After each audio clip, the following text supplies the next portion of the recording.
rekan BPMP Aceh.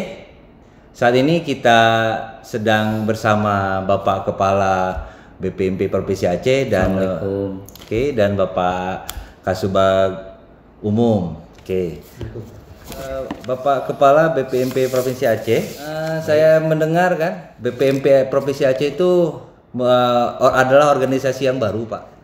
Bisa Bapak perkenalkan terlebih dahulu bagaimana dan apa tugas-tugas BPMP Provinsi Aceh saat ini, Bapak? Baik, terima kasih Pak Ferdi. Izin saya buka masker ya. Silakan, Bapak. Balai Penjaminan Mutu Pendidikan Provinsi Aceh ini sebetulnya merupakan proses perubahan dari LPMP ya. Dari Lembaga Penjaminan Mutu Pendidikan yang sebelumnya BPG ya dulu ya. Tapi by proses, cuman perubahannya menjadi BPMP ini karena memang kaitan dengan cakupan yang lebih luas. Dulu kita hanya menggarap LPMP, SD, SMP, SMA. Sekarang kita ditambah dengan 3 jenjang, yaitu PAUD, PKBM, dan PLB. Ini yang melakukan sehingga tupoksi BPMP itu dari mulai PAUD, ya, jadi tidak dari SD. Kemudian yang paling penting lagi BPMP ini tupoksinya jelas, yaitu sebagai advokasi, ya, advokasi ke pemerintah daerah, ke dinas kabupaten kota, ke bupati. Jadi tugas poksi kita adalah pendampingan dalam penjaminan mutu itu. Baik. Nah, jadi untuk pekerjaannya atau kegiatan-kegiatannya, Bapak, karena yang saya lihat kan di BPMP saat ini sudah mulai ada kegiatan-kegiatan seperti PSP gitu kan, apa itu bagaimana caranya mungkin dari BPMP, Bapak? Kaitan dengan kegiatan-kegiatan kita di BPMP itu ada yang namanya program-program prioritas ya, program prioritas dari Kemendikbudristek ya. Salah satunya adalah PSP yang mendukung kepada program kementerian yaitu disebut dengan Merdeka Belajar. Ini Merdeka Belajar ini adalah yang diusung oleh Mas Menteri, Mas Nadiem Anwar Makarim, yang di dalamnya salah satu episodenya yaitu program sekolah penggerak. Siap. Itu ya. Jadi banyak sekali itu episode ya. Ini untuk Pak Kasubag Umum. Mungkin ini biar suasana kita agak santai. Silakan. Mungkin saya manggil Bapak Akang aja Bapak ya. Kalau untuk Pak Kasubag Umum karena masih muda nih bisa bilang Abang aja ya. Oke, baik Bang. Ini kan saya melihat nih di media sosial kita kemarin Abang ada mensosialisasikan gitu tentang ASN berakhlak gitu ya. ASN berakhlak itu apa sih, Bang? Baik, mungkin saya panggil D juga ya. Baik, ini terkait dengan berakhlak ini adalah nilai-nilai yang sekarang dibangun oleh semua ASN di seluruh Indonesia. Berakhlak ini sendiri mungkin ini akronim dari berorientasi layanan, kemudian akuntabel, kompeten, harmonis, loyal, adaptif, dan kolaboratif. Jadi nilai-nilai ini sekarang yang memang sedang kita bangun dalam menjalankan organisasi di BPMP Provinsi Aceh. Jadi nilai-nilai ini sendiri coba kita sosialisasi ke semua pegawai, kemudian kita coba terapkan dalam pelayanan publik di BPMP Provinsi Aceh. Baik. Nah, ini kan saya melihat kan berakhlak itu tidak jauh dengan dukungan dari Bapak Kepala dan Bapak Kasubag Umum ini, ya kan? Sinergitas apa yang mungkin Bapak Kepala yang akan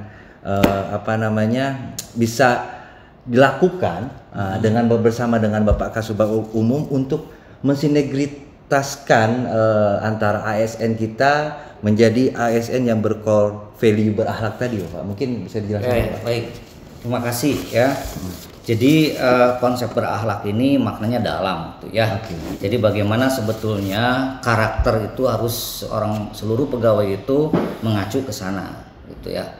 Nah sekarang bagaimana tadi kaitan dengan Kang Ferdi ini mengatakan bahwa bagaimana sinerginya antara lembaga, khususnya saya sebagai pimpinan di BPMP Aceh adalah menangkap konsep dan mengamankan kebijakan dari Kemendikbudristek tentang berakhlak itu. Nah, Kasubag di sini menjabarkan teknis, artinya pelaksanaan. Ketika misalnya dari pimpinan ini mengatakan bahwa salah satunya adalah disiplin, ya kan? Bagaimana disiplin, konsep disiplin ini dikeluarkan dari pimpinan. Kemudian nanti yang mengontrol secara ketat adalah operasional adalah Kasubag. Di dalamnya di situ ada kepegawaian. Jadi semua komunitas berjalan dengan baik, tidak tertumpuk kepada pimpinan, tetapi semua unsur pimpinan berkolaborasi membangun komunitas yang ujung-ujungnya kepada tadi yang berakhlak itu. Berakhlak tadi, baik. Yang saya tahu Akang ini kan sering nih bagi apa namanya kunjungan-kunjungan kerja nih Kang ya. Ke bupati gitu. Ya kan? Nah, terakhir saya lihat di media sosial itu berkunjung ke salah satu kabupaten itu di Aceh. Biren ya. Ya, Biren Pak ya. Oke. Itu gimana caranya bisa Bapak Bupati itu menyambut baik gitu. Baik. Terus program apa Pak? Mungkin. Baik, terima kasih. Izin mungkin ya. Baik. Saya disebut Akang, memang saya orang Banda Aceh Ujung gitu ya.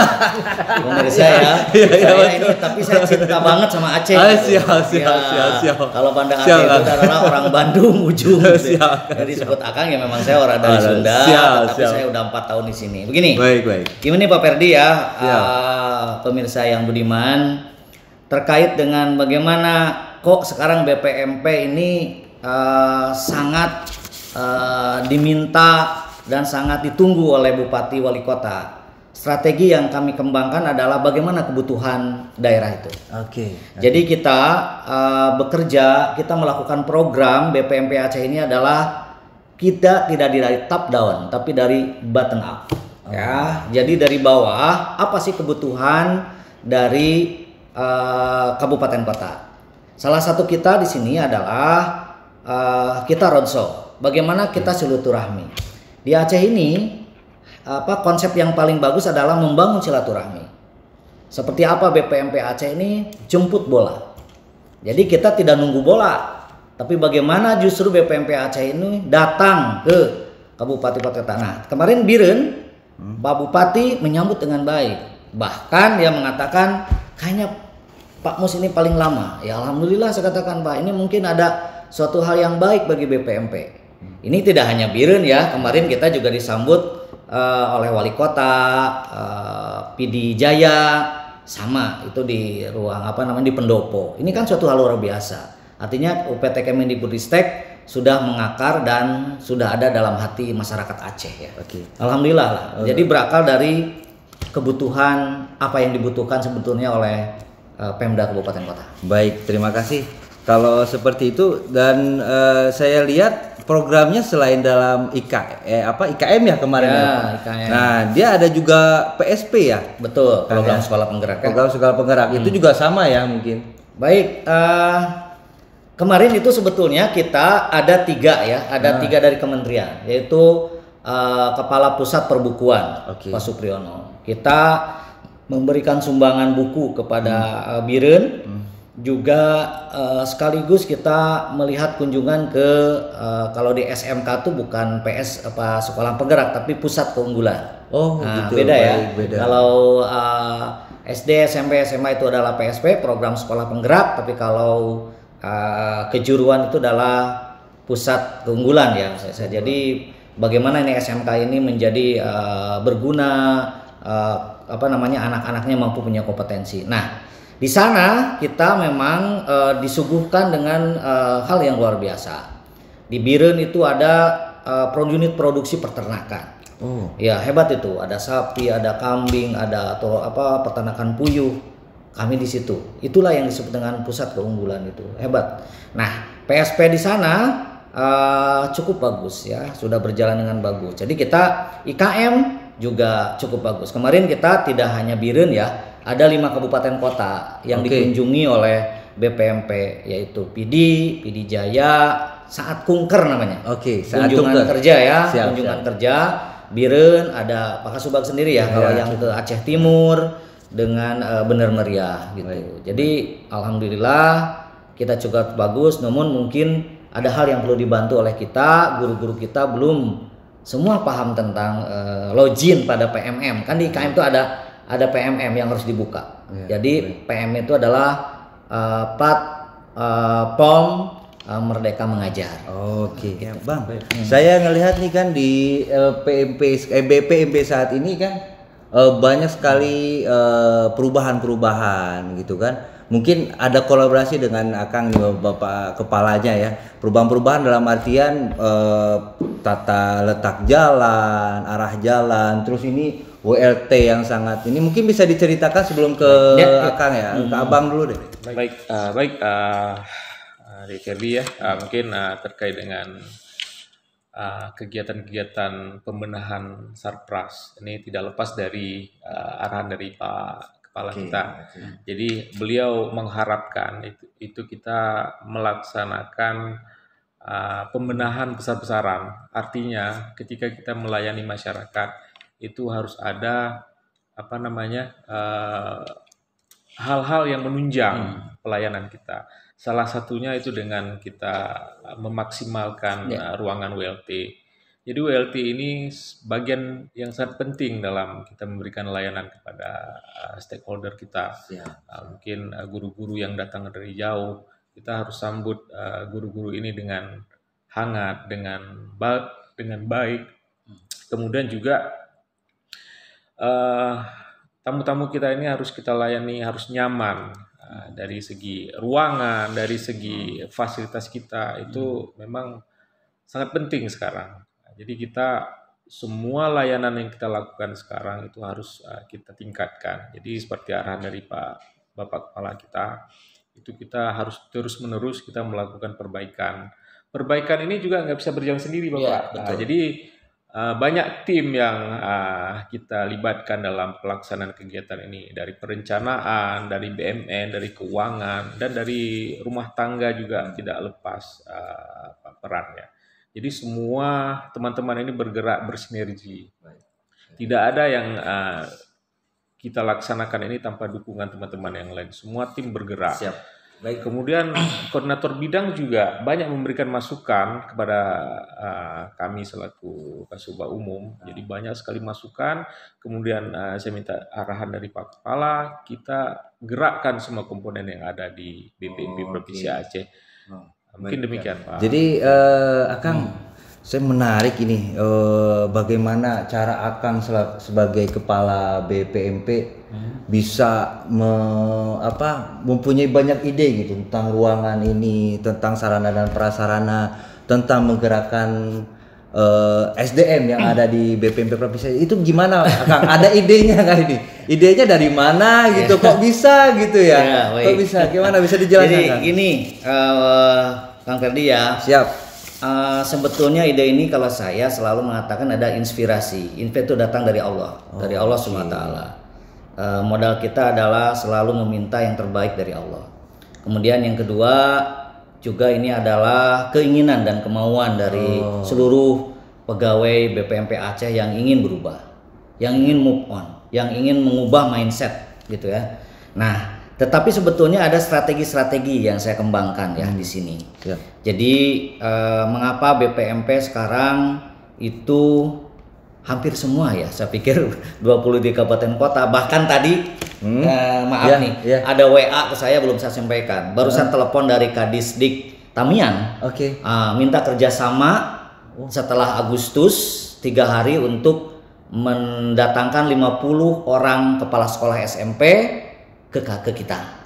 Saya diminta kepala LPMP untuk mengasih materi tentang trik pengembangan SDM di sekolah yang mungkin karena melihat BPMP kali ya. BPMP ya, Pak. Kemudian juga minta 1 orang WP yang terkait dengan isu-isu kementerian. Ini suatu hal luar biasa dan ini WA-nya gitu. Ini kan bisa kita lihat bahwa kita tidak mengatakan kata siapa, tapi customer membuktikan bahwa BPMP Aceh ini memang sekarang sangat dibutuhkan. Nah, jadi bagaimana triknya? Hanya satu, silaturahim bangun, kemudian kita duduk bareng, duduk bersama dengan Disdik, kemudian apa yang dibutuhkan oleh mereka kita fasilitasi, dan tadi Pak Kasubag mengatakan ketika datang dari daerah ke kita, layanilah mereka bagaikan raja. Karena hal satu penting yang paling penting adalah Ketika orang datang ke tamu kita dari Singkil, dari Aceh Tenggara yang jauh, berikanlah pelayanan yang terbaik. Insya Allah semuanya akan berjalan baik. Sekarang BPMP cukup bagus karena memang kita sudah mulai strategi menggunakan SOP. Nah, Kang Ferdi sendiri kan di kepegawaian yang mengatur juga saya instruksikan, tolong sudah mulai dipetakan berdasar kompetensi. Alhamdulillah sekarang sudah mulai kan, kompetensi 1, kompetensi sudah sesuai dengan layanan. Medsos kita sudah berjalan cukup bagus, semua orang bisa akses. Bahkan satu hal yang saya dapat WA juga dari ULT pusat, bahwa kalimatnya mungkin tim ULT pun Pak Ferdi juga tahu, bahwa BPMP Aceh ada kalimat dari customer guru yang WA ke ULT pusat, ULT BPMP Aceh, hal-hal kecil aja diperhatikan. Ini luar biasa. Oke, luar biasa sekali. Itu. Saya pikir itu ya. Berarti kolaborasi Bapak Kasubag Umum dan Bapak Kepala ini kan sangat terlihat nyata gitu. Jelas lah, jelas. Gitu kan, yang saya lihat. Ya, betul. Terus kembali lagi kan kita core value-nya ASN ini kan yang kita bicarakan tadi adalah berakhlak tadi. Ya. Di dalam berakhlak itu ada yang namanya nilai-nilai yang harmonis. Mungkin Pak Abang Khairul ini, Bang Adi ya kan. Bagaimana caranya nih supaya bisa semua pegawai ASN di kita di BPMP Provinsi Aceh ini bisa membuat memunculkan sikap harmonis ini tadi. Ya, Mungkin dijelaskan dulu. Baik, saya bagi Di ya. Ya. Mungkin untuk menjaga, menciptakan nilai-nilai harmonis ini, kita harus melihat dulu budaya di sini seperti apa. Budaya di sini seperti apa? Karena budaya ini sangat berpengaruh.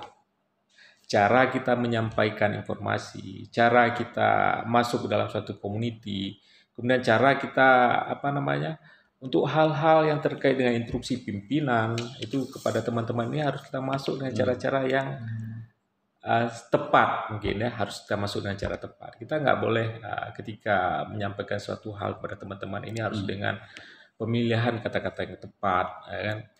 Kemudian juga ketika kita salah menyampaikan suatu himbauan dari pimpinan, juga ini kadang-kadang eksesnya ke hal-hal yang kurang baik. Jadi ini sangat penting kita masuk dari pendekatan budaya kita seperti ngopi bareng, mungkin itu salah satu cara kita menyampaikan ide-ide dari pimpinan. Jadi ide-ide ini sendiri juga kita sampaikan di saat yang tepat, momen yang tepat, kemudian juga cara-cara penyampaian yang sesuai dengan adat kebiasaan kita di sini. Sedikit mungkin tambahkan ini penting nih. Kita punya program ya, keharmonisan karyawan ini harus diperhatikan. Karena seprogram hebat apapun, kalau tidak harmonis tidak akan jalan. Kita sudah berjalan dan memang sudah punya beberapa program. Mungkin yang pertama untuk mengharmoniskan itu yang mengkonsolidasi dan komunikasi dengan adanya yang disebut dengan program Senin Ceria. Iya kan? Kita sudah tahu kan, Senin Ceria di situ ada apel pagi. Ya, semua kawan-kawan apel pagi. Sama-sama di situ pimpinan semuanya mendapatkan pengarahan.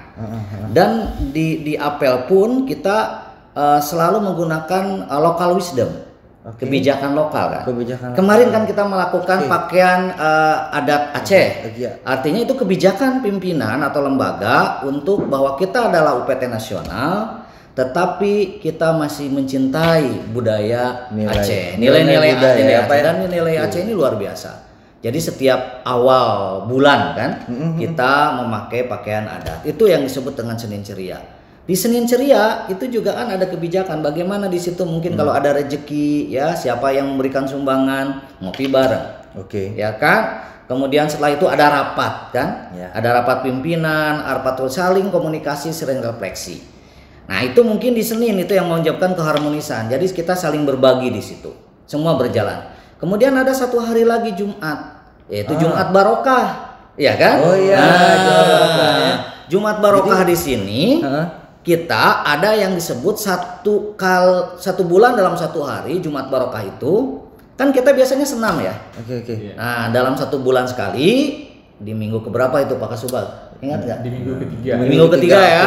Oke. Kita dari mulai pagi yaitu senamnya di musola. Artinya senam di situ adalah olah hati. Siap. Hati ceramah, ngaji yasinan, kemudian juga ngaji, mendengarkan ceramah dari ustadz yang kita undang, dari tengku-tengku yang kita undang, mengisi keagamaan. Dan itu insya Allah akan kita laksanakan.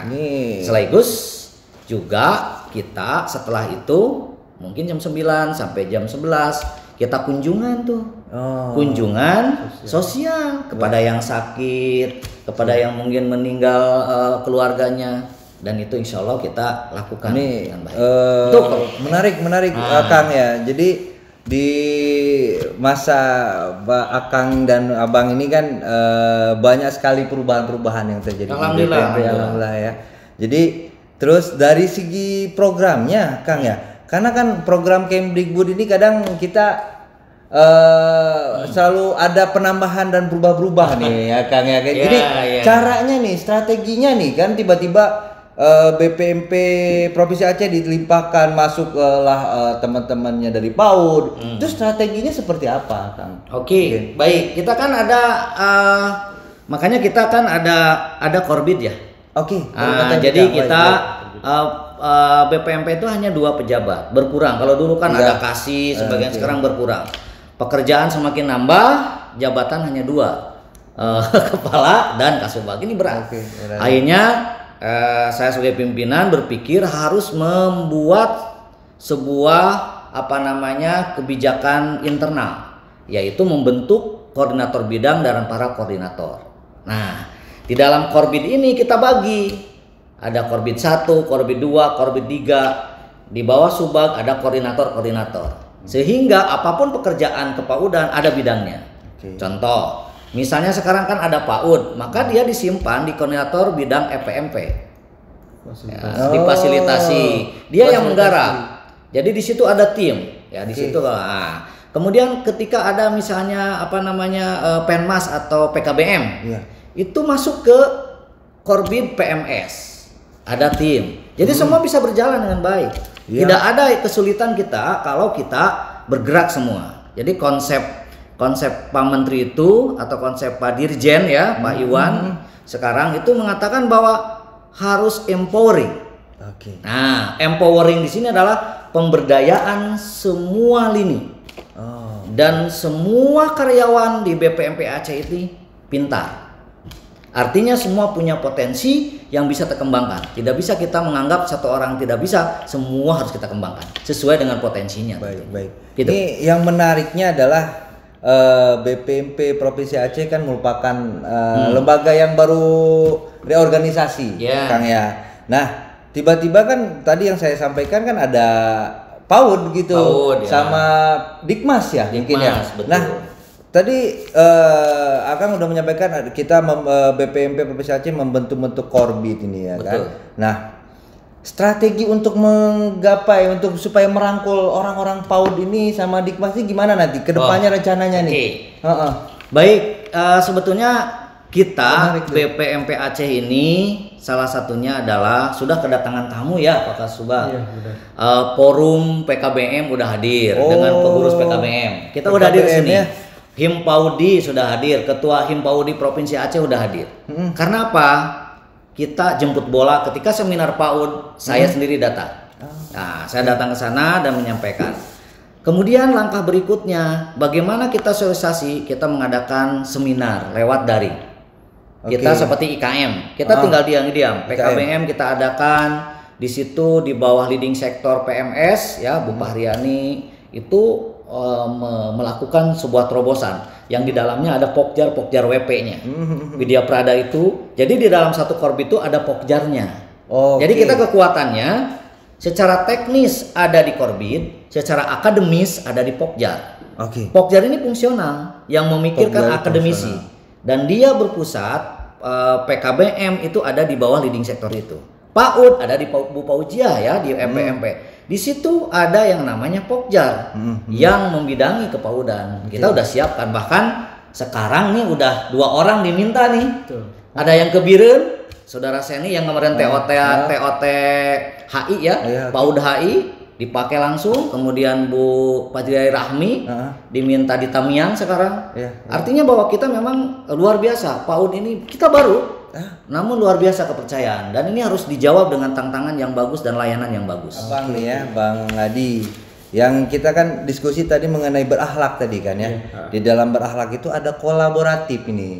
Nah, ini bagaimana nih cara membangun kolaboratif supaya BPMP Provinsi Aceh ini semakin kuat dan kokoh.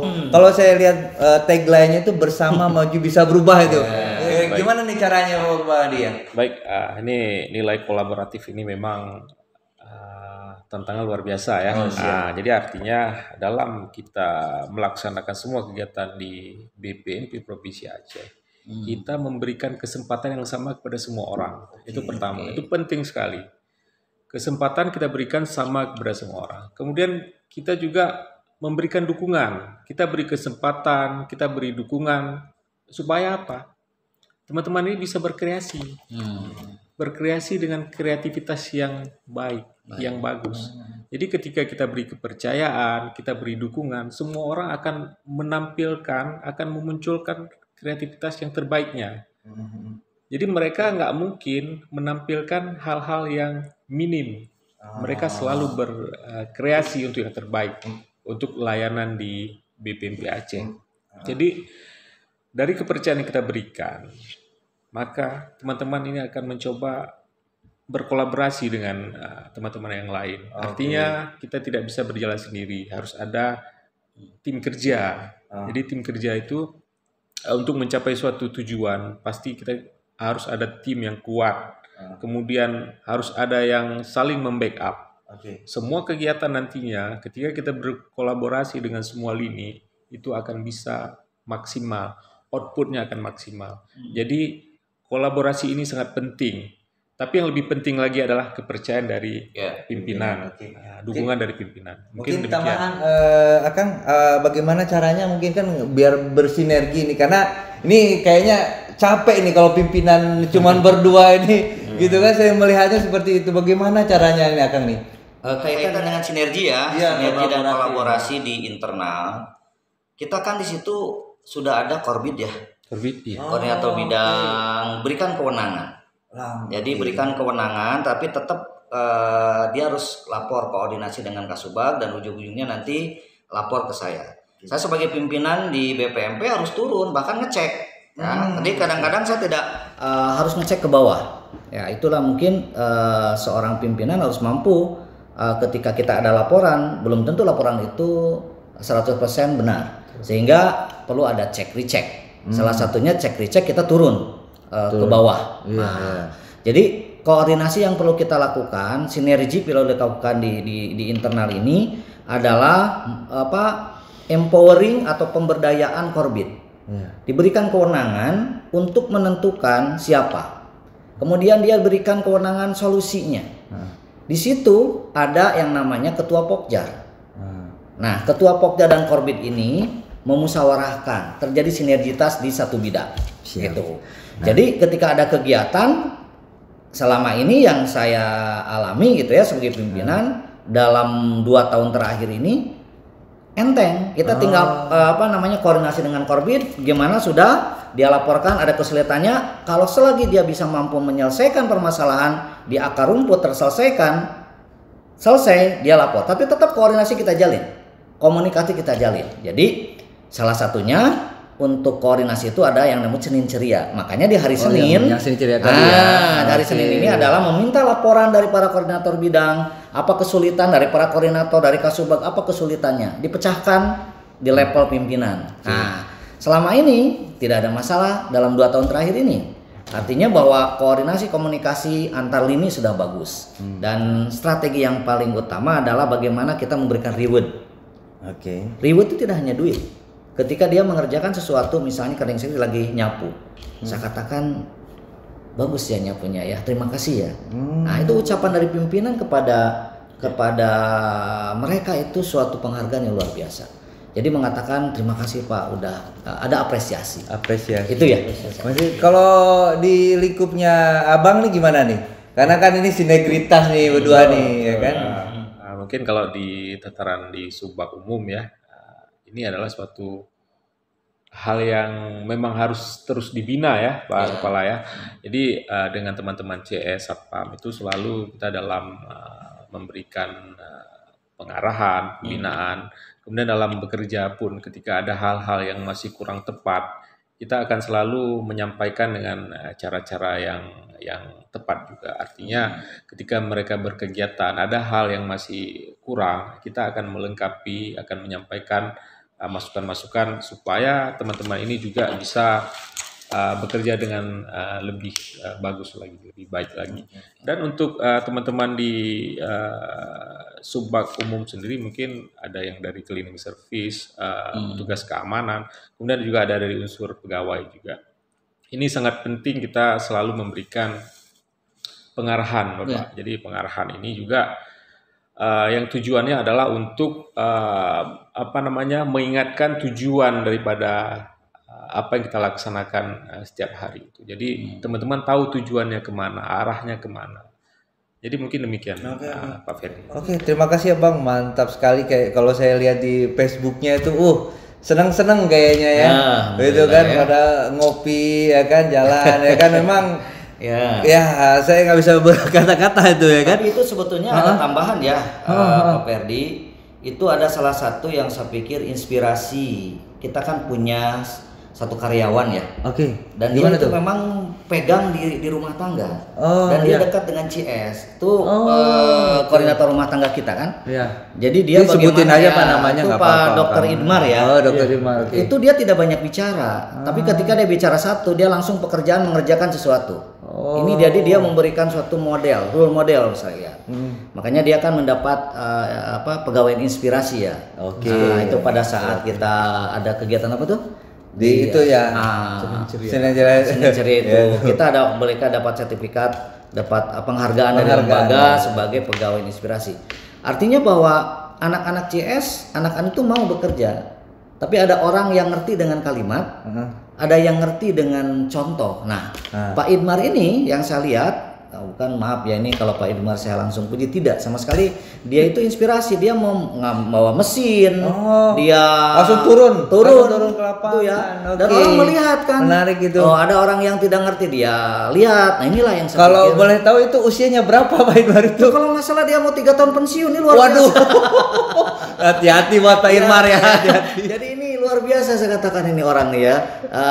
Tapi mudah-mudahan lah ini bisa menginspirasi para karyawan yang lain dengan keikhlasan bekerja, dia kemudian sebagainya. Ini suatu hal yang biasa. Dan ini saya pikir bentuk salah satu mungkin mengapa dia koordinator. Nah itu makanya pentingnya koordinator Korbit diberikan kewenangan, kewenangan untuk mengelola sebuah ini, tapi tetap di bawah controlling pimpinan. Oke, baik. Ini di catatan saya nih Akang kan ada yang namanya sekolah penggerak dan sekolah mandiri nih. Itu gimana nih? Saya balik lagi ke situ deh. Agak bingung nih gimana. Baik. Ini yang kaitan dengan IKM ya? Iya. Oke. Dalam implementasi kurikulum Merdeka itu ada 3 ya, ada mandiri ya. IKM itu ada pelaksanaannya, ada mandiri berbagi, ada mandiri berubah, dan ada mandiri belajar. Nah, sekolah penggerak ini adalah episode lain, beda. Sekolah penggerak itu episode lain, sedangkan episode IKM ini adalah dan PMM ini adalah episode terbaru dari turunan Merdeka Belajar. Nah, yang kaitan dengan sekolah penggerak ini adalah sekolah yang sebetulnya diseleksi, ya. Jadi kepala sekolahnya itu diseleksi. Jadi yang namanya PSP itu tidak sembarang. Semuanya dari awal penyeleksian, kemudian administrasi sampai kepada seleksi tertulis, wawancara itu diseleksi kepala sekolahnya. Dan itu luar biasa. Sehingga ditentukan dari pusat itu sekian sekolah. Kemudian nanti penentuannya, tahapannya nanti penentuannya itu sekolah penggerak itu setelah dari pusat diturunkan sebagai calon, maka dinas kabupaten kota diundang seperti kemarin kan di BPMP, diundang untuk menetapkan pemeringkatan atau peningkatan sekolah mana yang skala prioritas. yang akan di PSP. Oke. Ya. Oke. Nah, setelah itu kita kembalikan lagi untuk mengecek bagaimana nih dapodiknya semuanya. Nah, sekarang ini kan tahap 3 lagi penungguan, lagi menunggu. Oh, untuk PSP? Ya, nah itu jadi PSP itu adalah sekolah penggerak yang merupakan program pemerintah pusat dan ini terus berjalan. Dan dalam PSP itu ada satu hal yang mungkin perlu diketahui oleh pemirsa, tidak boleh diganti kepala sekolah. Jadi minimal 3 tahun atau 4 tahun harus berada di sekolah itu. Itu harus diingatkan tuh ya, rekan-rekan begitu. semua nih. Jadi tidak boleh diganti kepala sekolah nih ya. Betul. Kalau Kepala boleh sekolah. diganti antar sekolah penggerak. Harus antar sekolah penggerak. Jadi Baik. oleh antar sekolah penggerak. Kalau tidak ada antar sekolah penggerak, ada cadangan yang kemarin belum diangkat naik, cadangan yang dulu bergerak. Ketika cadangan nggak ada, ada guru penggerak, boleh dari guru penggerak mengambil. Guru penggerak nggak ada, misalnya ada komite pembelajarannya anggota, dari situ. Jadi tidak sembarang orang, gitu. Kan sekarang itu kepala sekolah tidak ada seleksi, tidak ada. Sekarang itu diambil dari guru penggerak. Pengawas juga diambil dari guru penggerak. Makanya itu. Kalau yang bersifatnya misalnya dari ditunjuk sama yayasan itu gimana, Kang? Kalau yang ikut yayasan tetap harus ikut aturan main. Jadi yayasan, makanya ini perlu hati-hati untuk Dinas Pendidikan Kabupaten Kota atau provinsi ya. Ketika kita mengusulkan sekolah dari swasta, maka yayasan harus diajak komitmen. Harus ada komitmen nih. Iya, jadi ketika misalnya kepala sekolah ini dia ada misalnya ini udah jadi kepala sekolah dan dia udah penggerak. Kemudian contoh misalnya dia ini lulus PPK misalnya. Iya. Otomatis dia keluar.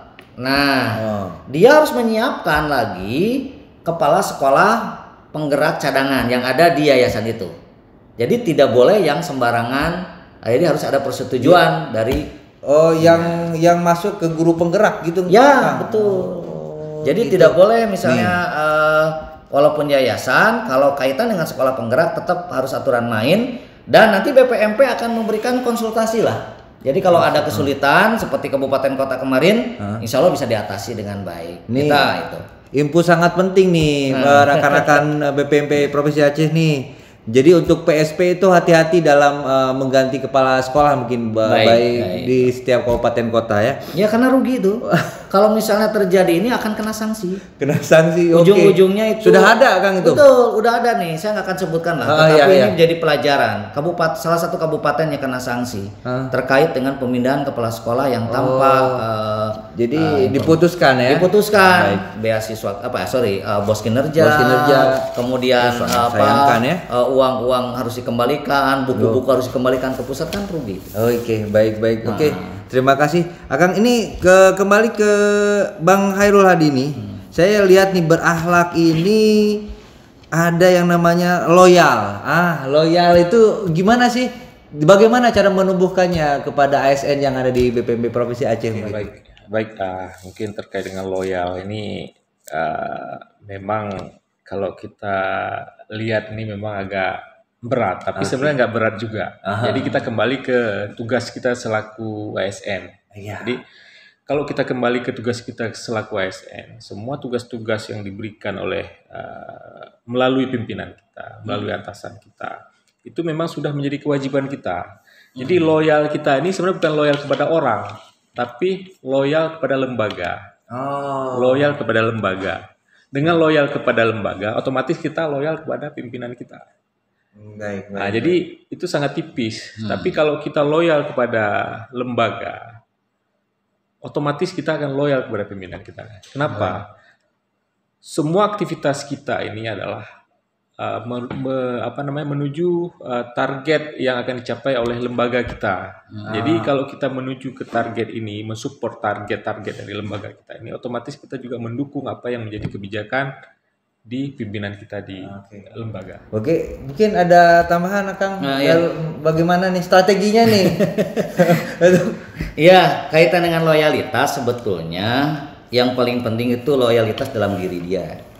Kalau saya pandangannya bahwa seseorang punya loyalitas, kalau loyalitas dalam dirinya itu udah tertata rapi, secara tidak langsung dia akan loyal bahwa apa kewajiban kita, tanggung jawab kita sebagai ASN, ya kan? Nah, loyalitas itu diukur dari apa? Satu, betul nggak dia mengerjakan pekerjaan sesuai dengan tupoksi? Masuk jam berapa? Itu loyal tuh. Kemudian posisi jam 7, apakah benar dari jam 7 sampai jam 12 ada di ruangan? Itu loyal loh. Loyal terhadap negara, dan kita digaji itu Pak. Digaji dengan apa? Digaji dengan tukin. Itu harus barokah gitu ya. Jadi ini juga mungkin ke teman-teman ya, ini mengingatkan karena kan kita ini punya anak, istri gitu ya. Kalau loyalitas kita dilakukan hanya masuk misalnya, kemudian fides, setelah itu pergi, datang lagi sore, rasanya mungkin ya itu saya nggak akan jelaskan. Tapi loyalitas itu yang salah satu. Yang kedua, loyalitas terhadap kebijakan lembaga. Contoh hari Senin. Nah, hari Senin ini kan tidak boleh ada yang keluar, harus apel semua, harus ada mungkin rutin itu dilaksanakan. Jumat berkah itu kan kebijakan. Pakaian juga mungkin harus kita lakukan, putih sebagainya kan. Jadi ini kan loyalitas. Nah, ini loyalitas ini adalah bagaimana sebetulnya bentuk komitmen dalam dirinya individu itu. Apakah dia siap berkomitmen? Ujung-ujungnya nanti pasti ke pimpinan, ke lembaga. Yang paling penting adalah komitmen dengan Allah Subhanahu wa taala. Kalau kita sudah komitmen dengan Allah Subhanahu wa taala, malaikat tuh melihat. Kita mungkin pimpinan tidak akan ketahui walaupun punya CCTV ya. Sekarang kan saya lihat CCTV kan, wah ini kosong gitu, orangnya ini lagi gitu kan. Tapi kalau malaikat enggak Pak. Jadi ketika kita nongkrong di warung kopi ketahuan. Kalau saya kan nggak tahu. jadi itu yang susah kita memang kan, cuman mengarahkan karena gini, ASN kita ini kan sudah berubah paradigma. Alhamdulillah sekarang udah bagus ya. Betul. Saya pikir udah bagus. Saya melihat dengan sentuhan hati. Kalau saya melihat sentuhan hati, kemudian kita yang paling penting itu bagaimana mungkin di dalam pemerataan tugas ya, kalau saya lihat ya. Pemerataan. Ini juga mungkin menjadi suatu perhatian. Loyalitas itu kadang-kadang orang membangun dari mindset itu. Nah, tetapi kan tidak semua merata. Iya kan? Artinya bahwa di situ ada yang namanya reward sesuai dengan partisipasi dia kerja. Nah, itu yang mungkin kita lakukan. Jadi loyalitas di sini sekali lagi konsepnya tadi Pak Kasubag benar, bahwa bagaimana kita mengamankan kebijakan pimpinan, kebijakan lembaga, menjaga nama baik lembaga, juga mungkin menjaga UPT Kemendikbudristek ini dan kebijakan-kebijakan kementerian ini di provinsi kita. Oke, baik, terima kasih. Ini mungkin karena kita ini udah berhubung setengah jam ya, udah kurang lebih setengah jam nih, aduh. Mungkin karena tadi udah ini belum nih, yang IKM udah ini belum, yang khusus yang kurikulum mandiri ini. Oh, yang belum. Oh ya, yang sekolah mandiri tadi belum terjelaskan. Itu maksud saya nih. Lupa nih. Pemirsa begini ya. Kita juga mungkin di Aceh ini, alhamdulillah lah. Saya melihat kemarin ketika datang ke 3 kabupaten kota, ini udah luar biasa. Kita udah berasa di login udah 92%. Oh. Namun mungkin nih 92% apa nih? Login PMM. Oh, PMM. Oke. Membuka laptop. Udah ada keinginan tuh. Ini luar biasa. Namun demikian perlu ada peningkatan. Ya, ini yang mungkin mohon bantuan kepada Bapak Kadis, Bu Kadis dan teman-teman pemirsa, para guru Aceh hebat, Aceh Carong, Aceh juara gitu ya. Jadi artinya yuk kita masuk ke episode 1. Episode 1 apa nih? Episode 1 itu adalah mempelajari kurikulumnya sendiri. Jadi kan gitu, kalau IKM itu tidak ada TOT-nya Kang Ferdi. Tidak ada. Tuh, jadi langsung belajar di komputer. Jadi masuk login dan itu harus ada yang namanya kalau mau masuk website itu nanti bisa minta tuh ke PIN-nya, linknya. Itu bisa minta nanti kayak BPMP bicara atau berarti di situ ada Bu Pahriani ya, bisa calling ke atau mungkin ke ULT. Nah, ini yang masih rendah nih kita nih. Gitu nih Kang Ferdi. Masih 52% nih. yang mempelajari episode ya udah login nih, udah dibuka komputernya, dia ngeklik mempelajari kurikulumnya, PowerPoint-nya, ini baru 50, kurang dari 50%. Tuh, pemirsa nih, tolong dibantu nih supaya kinerjanya BPMP Aceh dan untuk mewujudkan IKM di provinsi lebih bagus. Lebih bagus itu tuh pemirsa ya. Kemudian yang ke episode 2-nya masih di bawah 30 kita nih. Iya. Ini juga mungkin sepertinya perlu kerjasama ya dengan dinas kabupaten kota ya. Kita tidak bisa bergerak BPMP Aceh sendiri nih ya, tapi dinas UPT yang lain gitu kan yang mungkin kita lakukan. Tapi insya Allah saya melihat sudah mulai bergerak. Kemarin kita sudah bergerak dan dari koordinator bidang PMS pun ya Bu Fahriani dan kawan-kawan sudah mulai bergerak juga bagaimana membuka episode 1, episode 2. Episode 2 ini terkait dengan nonton Kang Ferdi, nonton cara ngajar baik. Nonton nonton bagaimana cara ngajar di SD, bagaimana cara ngajar pelaksanaan diagnostik dan diferensiasi nih sekarang nih kan lagi tren nih. Sebelum ngajar kan guru-guru harus diagnostik dan diferensiasi dalam PME itu. Gimana tahu kalau belum buka episode 2? Jadi login dulu PMM, episode 1 pelajari kurikulumnya yang dari kebijakan-kebijakan tuh, kemudian nonton. Hanya 3 bisa itu Pak pemirsa. Gitu Kang Ferdi. Siap. Oke. Akang nih panjang lebar kita dari tadi udah setengah jam. Kan sudah takutnya mengganggu juga waktu Akang dan Abang Hairul Hadi nih ya. Jadi mungkin bisa ada closing statement dulu dari Akang. Baik, terima kasih Kang Ferdi ya. Pemirsa yang budiman, seluruh pendidik dan tenaga pendidik se-Aceh, provinsi atau di provinsi yang lain yang nonton ini Kang? Siniar atau podcastnya BPMP Aceh.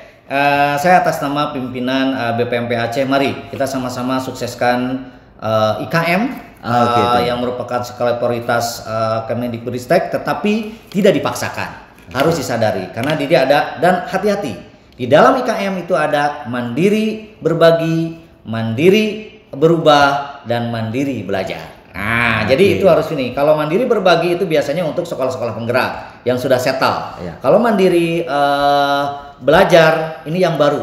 Mandiri belajar ini boleh memakai kurikulum 2013. Itu bedanya ya, Mas, hati-hati. Jadi misalnya sekolah ini belum siap, dia masih kurikulum 13. Boleh proses pembelajarannya menggunakan Merdeka administrasinya kurikulum 13 itu boleh. Jadi tidak ada keharusan juga memaksakan. Jadi dikembalikan pada kemampuan. Jadi sekali lagi kalau kita ingin ini itu satu, kemudian kepada teman-teman yang sudah sekolah penggerak, harapannya menjadi contoh lah, tauladan bagi sekolah-sekolah yang ada di sekitar Aceh. Saya punya keyakinan Aceh hebat, Aceh carong, Aceh juara akan terwujud kalau semua bergerak, bersinergi, berkolaborasi. Aceh oke. Selanjutnya Pak Abang nih, Bang. Proses statement. Baik, mungkin statement akhir saya juga ini tidak panjang ya. Mungkin saya menghimbau kepada semua, baik dari teman-teman BPMP Aceh dan semua semua stakeholder yang terkait dengan pendidikan. Mungkin harapan saya kepada kita semua, kita selalu berbuat yang terbaik.